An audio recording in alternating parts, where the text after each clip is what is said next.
Capítulo 4. Para obtener la paz interior. El que encubre sus transgresiones, no prosperará, mas quien las confiese y las abandone, alcanzará misericordia. Las condiciones indicadas para obtener la misericordia de Dios son sencillas, justas y razonables. El Señor no nos exige que hagamos alguna cosa penosa para obtener el perdón de nuestros pecados. No necesitamos hacer largas y cansadoras peregrinaciones, ni ejecutar duras penitencias, para encomendar nuestras almas al Dios de los cielos o para expiar nuestras transgresiones, sino que todo aquel que confiese su pecado y se aparte de él alcanzará misericordia. El apóstol dice, confesad pues vuestros pecados los unos a los otros, y orad los unos por los otros, para que seáis sanados.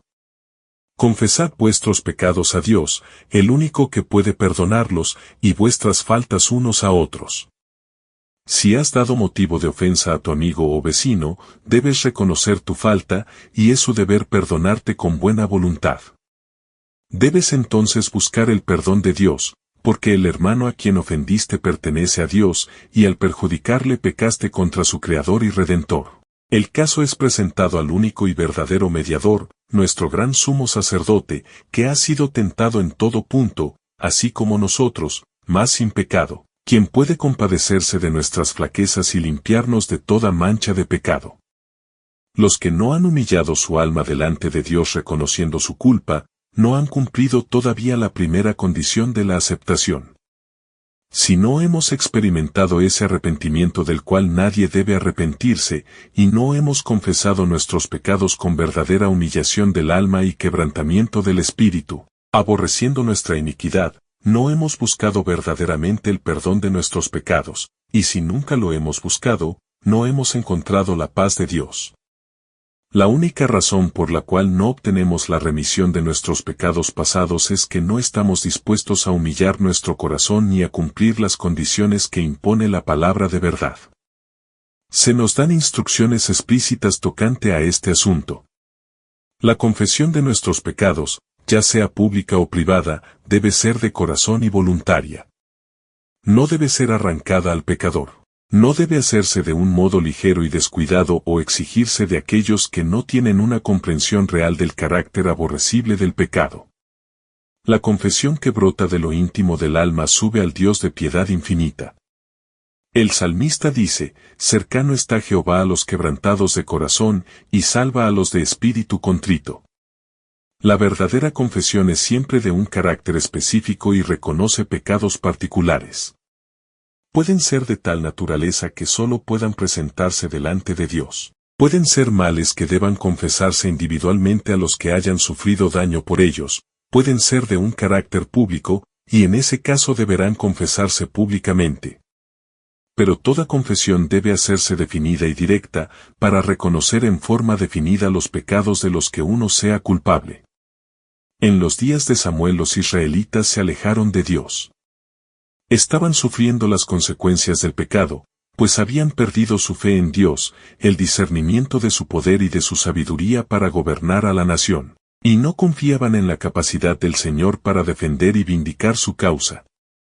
Se apartaron del gran gobernante del universo, y desearon ser gobernados como las naciones que los rodeaban. Antes de encontrar paz hicieron esta confesión explícita, porque a todos nuestros pecados hemos añadido esta maldad de pedir para nosotros un rey. Tenían que confesar el preciso pecado del cual se habían hecho culpables. Su ingratitud oprimía sus almas y los separaba de Dios. La confesión no es aceptable para Dios si no va acompañada por un arrepentimiento sincero y una reforma. Debe haber cambios decididos en la vida. Todo lo que ofenda a Dios debe dejarse. Tal será el resultado de una verdadera tristeza por el pecado.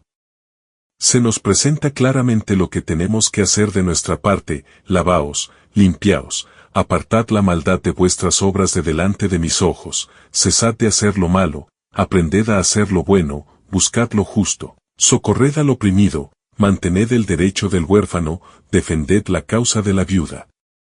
Si el inicuo devolviere la prenda, restituyere lo robado, y anduviere en los estatutos de la vida, sin cometer iniquidad, ciertamente vivirá, no morirá. El apóstol Pablo dice, hablando de la obra del arrepentimiento, el que fuisteis entristecidos según Dios, que solícito cuidado obró en vosotros, y que defensa de vosotros mismos, y que indignación, y que celo, y que justicia vengativa. En todo os habéis mostrado puros en este asunto. Una vez que el pecado amortiguó la percepción moral, el que obra mal no discierne los defectos de su carácter ni comprende la enormidad del mal que ha cometido, y a menos que ceda al poder convincente del Espíritu Santo permanecerá parcialmente ciego con respecto a su pecado. Sus confesiones no son sinceras ni provienen del corazón. Cada vez que reconoce su maldad añade una disculpa de su conducta al declarar que si no hubiese sido por ciertas circunstancias no habría hecho esto o aquello que se le reprocha. Después que Adán y Eva hubieron comido de la fruta prohibida, los embargó un sentimiento de vergüenza y terror.